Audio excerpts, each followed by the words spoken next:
will you help, not you will help. Because every time you will help, it ends up hurting the people that are trying to attend to our help in the first place.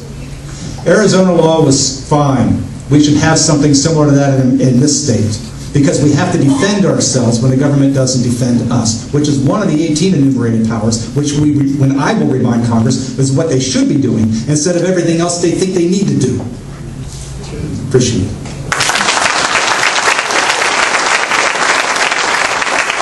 I give 2 minutes to Ms. Donna Milo for the same question. How do you feel about the Arizona law as it might apply to the state of Florida?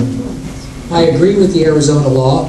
I didn't see anything unconstitutional about the law. That basically, as I said earlier, Arizona was crying out to the federal government to take responsibility for the borders. I mean, it's supposed to be defending us, and that's what Arizona did. And the law very closely mimics the federal law. So again, I think this is divisiveness on the part of the administration. It's part of the mentality of divide and conquer. This is, just trying to put Americans against Americans. That's what this law is, what the government was doing when it was going after Arizona. I have no problem. It's a little different in Florida because we're surrounded by water. So, but Florida could certainly use a law very similar. Every state could use a law similar. I have no problem with it.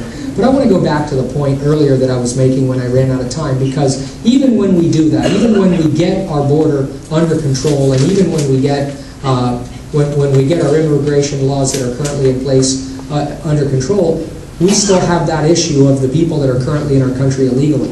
And what I wanted to say was, I don't believe in amnesty, but I do believe that we have a problem where people cannot be given amnesty, because that's basically going to buy the votes of whatever party is in power when they get their amnesty. And I think that that's wrong. I think people should not be allowed to vote, but they should be on a path to legalization, and it has to be a very long path. It has to be at least 15 years. Because if you do that, and people can prove that they can assimilate to our system the way all of us and all of our families did, if we can assimilate to the system, if we can pay our taxes, and we can live without breaking the law, in 15 years then we can come back and say, okay, I'd like to now apply for citizenship. And I think that that would go a long way to solve our immigration problems in this country. Same question. How would you feel about the Arizona law coming through? Jan Brewer did what was necessary to protect the citizens of her state. She contacted the president several times and asked him to come down and see the problem to address it. So she acted responsibly, and unfortunately the president should have stood by her side, or when she did enact the law, said, you know what, you don't need that, I'm going to start enforcing the federal law, so let's work on this together. Again, we have administration like in the oil spill that is not willing to work together with the states. This administration is dividing this country more than ever, both politically and ethically and morally.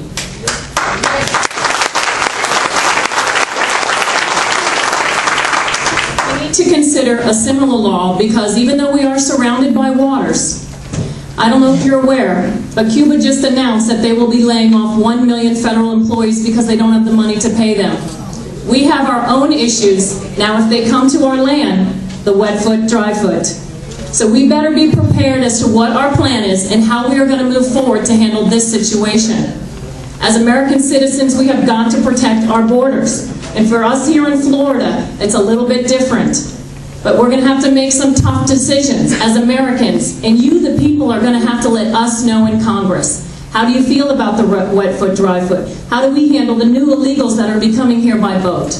So as your Congresswoman, I will pay attention to the people of Florida in my district and what it is you expect from us. Thank you.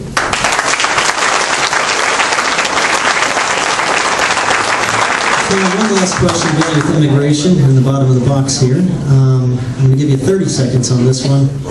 Quickly, the next in line would be Mr. Lowry. What are your thoughts on reciprocity when it comes to citizenship? If Saudi Arabia does not allow U.S. citizenship, why should we? Jay, Miramar. Reciprocity in U.S. citizenship. If another country doesn't grant it, should we grant the same? That's a good question. I I believe most anybody on the planet, and I might be wrong, but I think we all can agree that everybody wants to be an American. And I believe we are everyone that wants to be an American, legally be an American. We have certain guidelines in our country. We allow a certain amount of people. My brother-in-law is from Germany. My mother-in-law is from another country as well. We assimilate a lot more people than most other nations. And that's what makes us great, our diversity. That's what makes South Florida great. We are the melting pot of the planet down here. And that's what I love about living in South Florida, living right here in Hollywood. We ought to do it responsibly. We can do it legally. And we shouldn't punish another country for a lack of reciprocity. I don't want to live in Saudi Arabia, so I'm all right. Ms. Milo, 30 seconds. I have to say that as someone who came from another country, I'm very honored and humbled to be here, and I love my U.S. citizenship. I think that everyone should have that opportunity, regardless of whether other countries recognize reciprocity and citizenship. But it must be done legally. It must be done through the proper channels, and I believe that everyone that loves our country and comes to it should assimilate to our language, to our... I don't believe that we should be printing things in 12 different languages.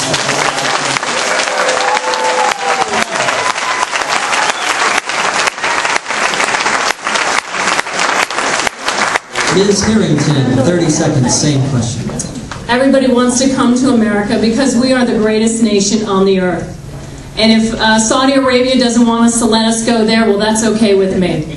But if you're going to come here, you're going to come here the right way, the legal way, and as Donna said, you're going to abide by our laws and our rules and speak our language. I do not want to have to press 1 so I can get English.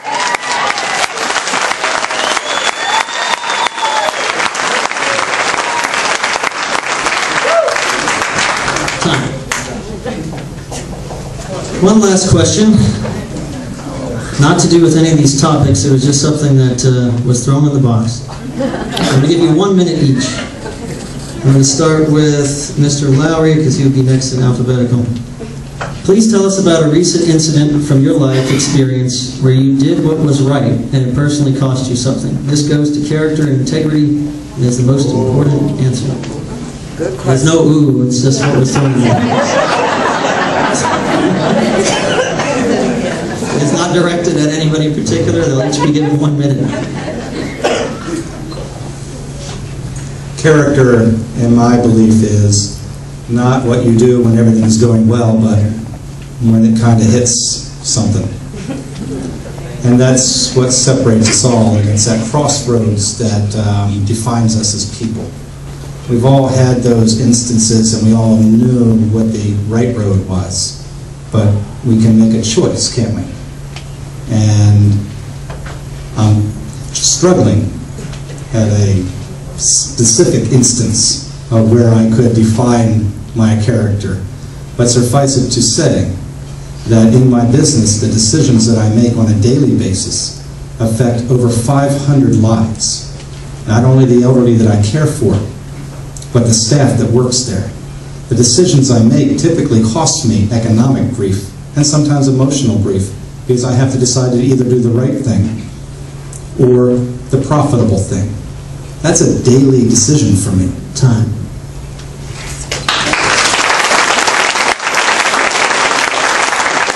Ms. Milo, 1 minute. Please tell us about a recent incident from your life experience where you did what was right and it personally cost you something. This goes to character and integrity.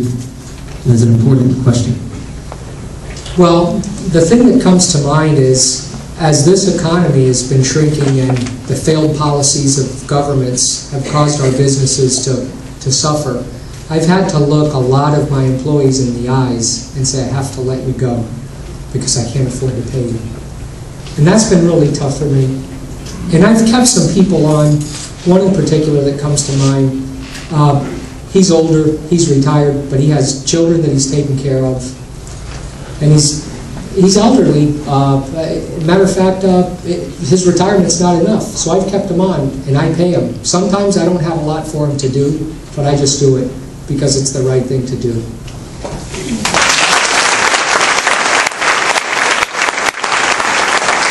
Ms. Harrington, 1 minute. Please tell us about a recent incident from your life experience where you did what was right and it personally cost you something. This goes to character and integrity and is an important